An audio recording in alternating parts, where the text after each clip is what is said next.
direct our military to begin construction of the great Iron Dome missile defense shield, which will all be made in the USA. 트럼프 대통령이 이 말을 행동으로 옮기는 데는 일주일이면 충분했습니다. 취임 일주일 뒤인 1월 27일 차세대 미사일 방공망 구축을 지시하는 행정명령에 서명한 건데 방공망 명칭은 이스라엘 방공망인 아이언돔에서 따왔습니다. 주요 내용은 탄도 및 극초음속 미사일, 신형 순항미사일 등을 막아낼 요격체계 실행 계획을 2달 안에 마련하라는 건데 2달만 준 건 조만간 발표될 내년 국방부 예산에 반영하기 위해서입니다. 그만큼 트럼프 대통령의 실행 의지가 강하다는 건데 막상 전망은 그리 밝지 않습니다. 당장 이스라엘 방공망을 벤치마킹하는 건 미국 현실에 맞지 않는다는 지적이 나옵니다. 이스라엘의 아이언돔은 단거리 로켓에 초점을 맞춘 저고도 방공망으로 이스라엘보다 470배나 넓은 미국 전역을 커버하기에는 무리라는 지적입니다. 게다가 북한과 중국 등 주요 적대국들이 태평양 건너 있는 미국 입장에서는 단거리 로켓보다는 대륙간 탄도미사일 등 중장거리 미사일 위협이 더 크다는 점도 미국판 아이언돔의 효용성에 의문을 갖게 합니다. 그래서 트럼프 대통령이 진짜로 아이언돔을 그대로 도입하려 한다기보다는 자신의 정책을 알리기 위해 그러니까 일종의 마케팅 차원에서 방공망의 대명사가 된 아이언돔의 이름만 따왔다는 분석이 지배적입니다. 원조와는 다른 미국판 아이언돔의 가장 큰 특징은 바로 여기에 있습니다. 미국판 아이언돔의 요격 방식은 우주에 기반을 두고 있습니다. 지상 레이더로는 탐지가 어려운 신형 미사일을 인공위성에 탑재된 우주 센서로 추적하고 우주 공간에 배치된 요격기가 상승 단계에 있는 미사일을 타격하는 방식인데 탄도미사일은 대기권에 진입하기 전 상승기 때 상대적으로 속도가 느려 요격 가능성이 높기 때문입니다. 행정명령에서 비운동성, 즉 직접 충돌하지 않는 방식의 요격 능력을 요구한 점으로 밀어 전문가들은 요격 시 인공위성에서 레이저 무기를 사용하는 방식이 유력하다고 보고 있습니다. 하지만 우주 공간까지 활용하는 만큼 고도의 기술이 필요하고 비용도 천문학적인 수준으로 예상됩니다. 100kW급 레이저가 휴대용 시스템으로 개발이 추진되고 있는 시대이기 때문에 완전히 불가능하다라고 얘기할 수는 없을 것 같습니다. 이제 이거를 우주 단계로 높여서 운용하기 위해서는 원자로를 소형화해서 보내야 아마 기술적으로 의미 있는 운용이 가능할 거고요. 이것이 뭐 단기간 내에 당장 이루어질 수 있는지 여부는 좀 의문스럽긴 합니다. 게다가 우주의 군사 정찰위성까지는 허용이 되더라도 사실은 이제 무기 자체를 올려놓는 것에 대해서는 그간 금기시되어 왔는데 이러한 규제를 과연 어떤 식으로 극복해 나갈지 그런 난제들이 남아 있는 거죠.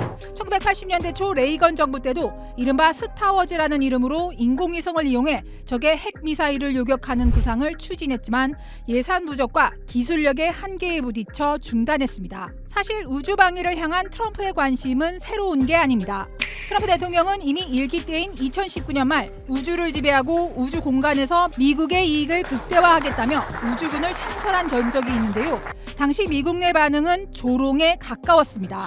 To that end, the president is creating a new branch, Space Force, which Mark will run. What? 그만큼 현실성이 떨어진다는 평가가 지배적이었지만 우주 패권 경쟁이 치열해지면서 우주군은 바이든 정부에서도 명맥을 이어가게 됐습니다. 하지만 레이건 정부의 실패 사례에서 보듯이 우주 방어체계 구축은 쉽지 않은 일인데요. 그럼에도 트럼프 정부가 다시 발벗고 나선 이유는 표면적으로는 외부의 위협에 있습니다. 러시아는 우크라이나전에서 신형 극초음속 중거리 미사일 오레시니크를 선보였고 중국과 북한 역시 장거리 미사일 개발에 열을 올리고 있습니다. 특히 예측 가능한 경로로 비행하는 일반 ICBM과 달리 극초음속 미사일은 고도와 방향을 바꾸며 비행해 미국의 기존 지상방어 체계로는 요격이 어려운 것으로 알려졌습니다.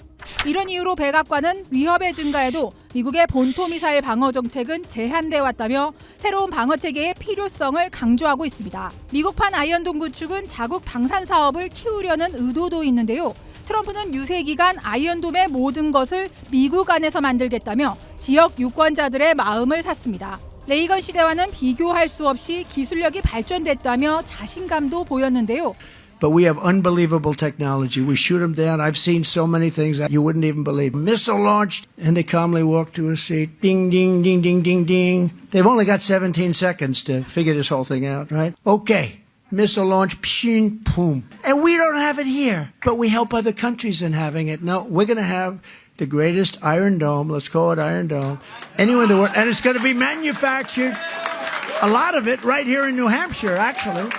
Come to think of it. 좋은 기술로 더 이상 남 좋은 일을 하지 않고 자국 방산 산업을 일으켜 지역 경제까지 살리겠다는 겁니다. 미국판 아이언돔 구축 행정명령에서 우리가 주목할 점은 또 있습니다. 바로 동맹군과 미사일 방어를 확대하는 건데요. 이 과정에서 고고도 미사일 방어 체계인 사드 추가 배치 가능성도 제기되지만 우리 국익에 맞게 전략적으로 접근해야 한다고 전문가들은 조언합니다. 한국은 지금 북한의 높아지는 위협을 생각한다면 미국의 미사일 방어망과 유기적 협력을 더 강화해야 되는 상태고요. 아마 뭐 이러한 과정에서 미국의 무기를 뭐 더 사야 되는 건 아니냐면 이런 논란이 있을 수 있지만요. 애초에 SM3와 같은 고고도 방어 체계를 도입을 하고 있고요. 그러니까 이게 사실 사드보다 훨씬 높은 고도 요구가 가능합니다. 그리고 그러한 체제를 운용함으로써 한미 동맹을 보호하는 역할에 기여하고 있기 때문에 이런 부분도 우리가 트럼프 정부에 훨씬 더 어필할 수 있는 부분이라고 말씀드릴 수 있습니다.